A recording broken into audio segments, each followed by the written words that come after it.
무슨 질문인데? 저 혹시 오답 리뷰 꼭 해야 될까요?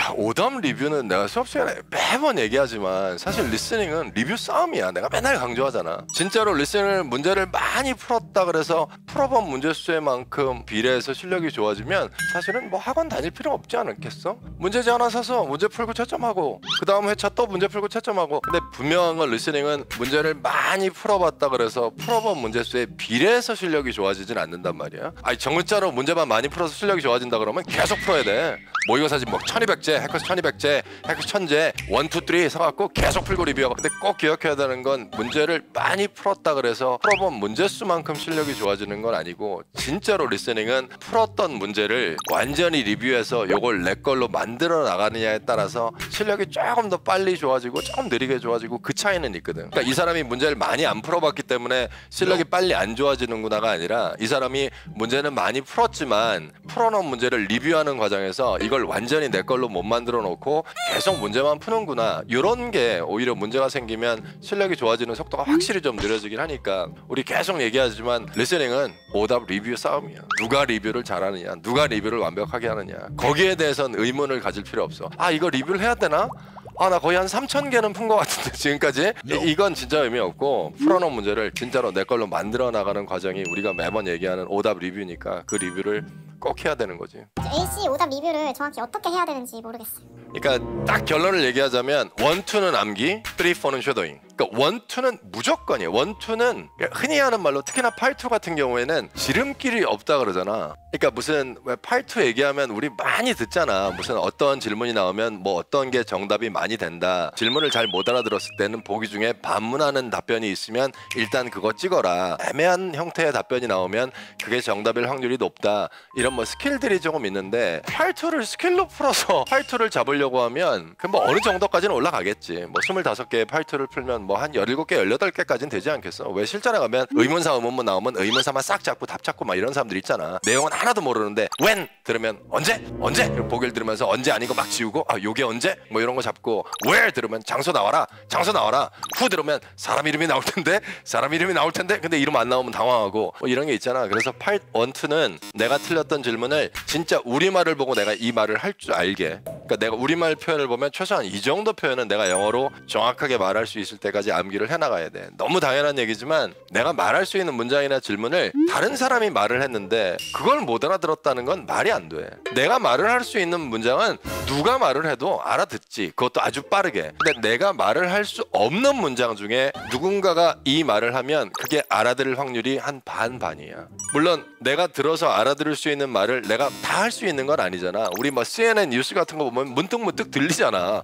이게 왜 들리지? 이게 들려? 그리고 또 안 들리다가 한 문장이 또 들리고 어떨 때 막 연속해서 문장이 들리면서 문맥이 막 잡히고. 근데 내가 들어서 알아들을 수 있는 그 CNN에 나오는 뉴스 같은 것들을 네가 한번 말해봐라. 그럼 우린 말 잘 못한단 말이야. 그러니까 내가 들어서 알아들을 수 있다 그래서 그걸 다 말할 수 있는 건 아니야. 근데 분명히 거꾸로 내가 말할 수 있는 문장이나 내가 말할 수 있는 질문은 누가 말을 해도 의미를 빠르게 잡을 수 있단 말이야. 그럼 그 힘을 키우려면 내가 말할 수 있는 질문이나 문장이 많아져야겠지. 근데 그걸 계속 들어서 실력을 좋게 하려고 그러면 뭐 실력은 좋아지는데 시간이 너무 오래 걸리니까. 근데 뭐 토익을 뭐 1년 반 2년씩 준비하고 하는 사람은 없잖아. 나 지금 대학교 2학년인데 2년 반 준비해서 졸업할 때까지만 뭐 900만 맞으면 된다.